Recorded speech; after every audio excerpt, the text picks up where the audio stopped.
après avoir lu ce qui se passe sur les réseaux sociaux, les informations de part et d'autre, j'ai compris qu'il y a beaucoup d'opposants à ce projet ou cette prétendue réforme constitutionnelle. Je comprends les personnes qui s'opposent à ça. Je le comprends, d'autant plus que parmi ces personnes-là, il y a des gens qui ont une expérience politique au niveau de l'État béninois. Expérience plus importante que la mienne. Je n'ai jamais été dirigeant politique. Je ne connais que la société civile et encore. Et il y a parmi ces personnes qui s'opposent à cette révision, des personnes qui ont assumé des responsabilités au niveau même de la Cour constitutionnelle. Donc, ce n'est pas à moi de penser que les avis de ces personnes-là ne sont pas des avis avisés. Ils ont l'expérience qu'il faut. Surtout lorsqu'on sait que nos récentes révisions n'ont engendré dans les familles que des pleurs, notamment en raison des exclusions, en raison des emprisonnements, en raison des exils, pour ne parler que de ça. Il y en a beaucoup. On a eu beaucoup de pleurs, effectivement, lorsque c'est le même régime qui parle de révision constitutionnelle, ces passés n'étant pas des passés lointains, les gens s'en souviennent, ils se souviennent de ces douleurs-là. Je pense que on ne peut pas, à cause du passé récent qu'on regrette, refuser toute réforme ou toute révision constitutionnelle par fétichisme ou par principe.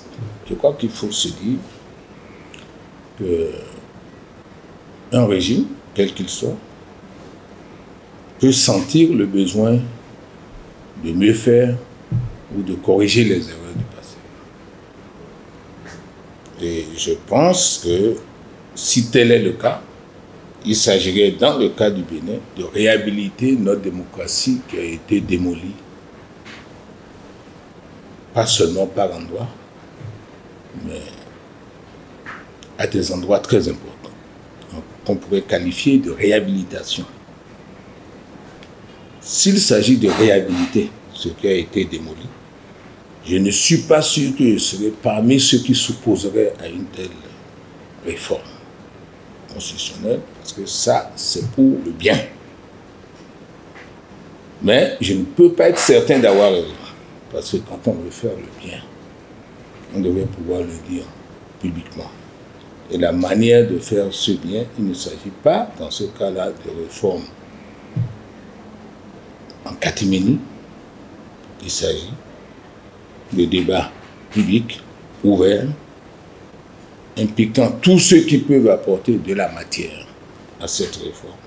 Il y a quelques années, je crois, 2 ou 3 ans, on voulait un dialogue national, on ne l'a pas eu, et on connaît la suite. Si aujourd'hui, d'une manière ou d'une autre, c'est vers là que nous nous dirigeons, je peux vous dire que moi, je serai partant, parce que là, il y aura un débat ouvert sur ce qui mérite d'être mis à sa place. Si l'on veut faire un dialogue national, on ne peut pas exclure ceux qui ont pensé à ce dialogue national avant la lettre. Ceux qui sont en exil, nous savons tous pourquoi ils sont en exil. Ceux qui sont en prison, nous savons tous pourquoi ils sont en prison, en dépit des dénégations des uns et des autres. Nous connaissons la réalité. On ne peut pas exclure cela de ce débat national. Moi, je pense que si certains pensent qu'il faut revoir toutes les institutions de fond en comble, d'après ce que j'ai pu lire au sujet de la déclaration du président de l'Assemblée nationale, je suis certain qu'il avait ça à l'esprit lorsqu'il parlait qu'on doit refondre. C'est comme ça que moi j'ai compris. Lorsqu'on a vu qu'on va refondre, on va reprendre une refonte de toutes les institutions, on ne peut pas faire une telle refonte pour ceux qui sont sortis du pays, qui sont en prison à cause de ça. C'est même les premiers qui seront à la table. Ça veut dire que un pardon national, le principe d'un pardon national est accepté par tout le monde pour que la démocratie et notre constitution retrouvent leur lettre de noblesse.